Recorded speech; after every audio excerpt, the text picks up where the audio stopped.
C'est près d'Arcy-sur-Cure, petit village de l'Yonne de moins de 500 habitants, que nous allons à la rencontre de Guillaume Rosier. Il fait partie d'un collectif de 6 agriculteurs, tous voisins de parcelles. Et ses collaborateurs ont monté un projet agrivoltaïque. Objectif, favoriser l'installation d'une agricultrice sur de l'élevage ovin. Oui, mais c'était quoi tes motivations à toi ? Ma motivation, c'est la volonté de diversifier notre revenu au niveau de la ferme vis-à-vis de la baisse de nos rendements depuis une dizaine d'années face aux sécheresses, aux aléas climatiques en général, sur des terres très caillouteuses avec un faible potentiel hydrique. Mais c'est quand même intéressant le revenu, l'agrivoltaïsme. Oui, ça va nous apporter une stabilité dans nos revenus pour l'avenir. On va pouvoir faire face aux aléas climatiques qui seront de plus en plus fréquents, mais malgré tout, on ne va pas faire fortune avec tout ça. Oui, mais Guillaume, tu aurais pu mettre des panneaux photovoltaïques sur les bâtiments.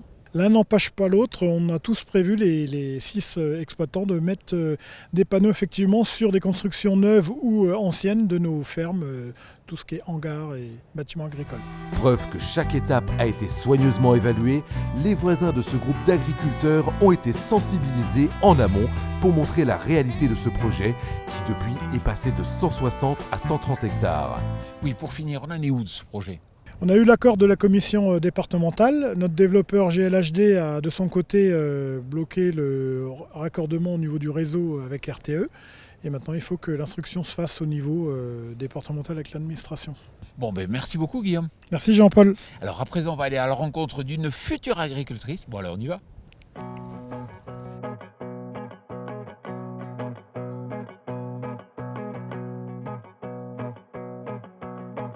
Et oui, nous allons désormais à la rencontre de Delphine, qui a l'opportunité de s'installer en tant qu'éleveuse grâce à ce projet d'agrivoltaïsme.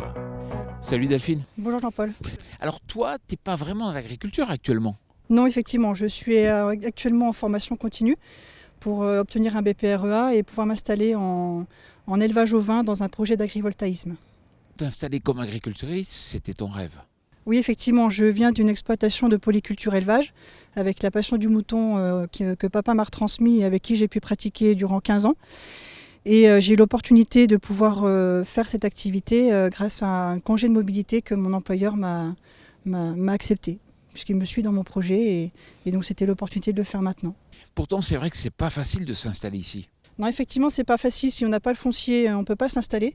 Et une étude comparative a été effectuée par la Chambre d'agriculture de Lyon qui a démontré que sans ce projet d'agrivoltaïsme, je serais perdante de 500 € à l'hectare. Et avec ce projet d'agrivoltaïsme, je pourrais avoir une marge de sécurité qui me permettrait de répondre aux aléas climatiques et d'autres aléas qu'on ne peut malheureusement pas anticiper aujourd'hui. Alors Delphine, explique-nous un peu ton projet. Alors le projet va être sur une surface de 100 hectares pour un cheptel de 500 brebis.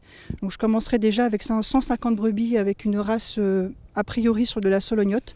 C'est une race rustique qui me permettrait moi de pouvoir être que je puisse manipuler par moi-même. Et donc monter après en compétence au niveau du cheptel, arriver au bout de 5 ans à 500 brebis. Et puis aussi une bergerie ? Oui, effectivement, il va y avoir 2 bâtiments de prévus dans ce projet, une bergerie de 1100 m² et un hangar pour pouvoir stocker le fourrage. La bergerie me permettra dans un premier temps peut-être de faire l'agnelage la première année à l'intérieur, mais l'agnelage principal va être à l'extérieur les années suivantes. Et c'est surtout au niveau de la contention des animaux pour la bergerie et faire de la surveillance sur certains animaux également. Aujourd'hui, on a tous les feux verts pour que le projet aboutisse. C'est un projet qui a du sens et qui allie aussi bien l'agriculture locale que la transition écologique. Donc pour moi, il n'y a pas de raison à ce que ça n'aboutisse pas et c'est surtout que j'y crois à ce projet. Donc je change de vie complètement pour pouvoir aboutir à ce que j'ai toujours voulu faire aujourd'hui. Au total, 126 hectares seront dédiés à l'élevage et 4 hectares à la production de plantes à parfum, aromatiques et médicinales. Bon alors, bonne chance Delphine. Merci.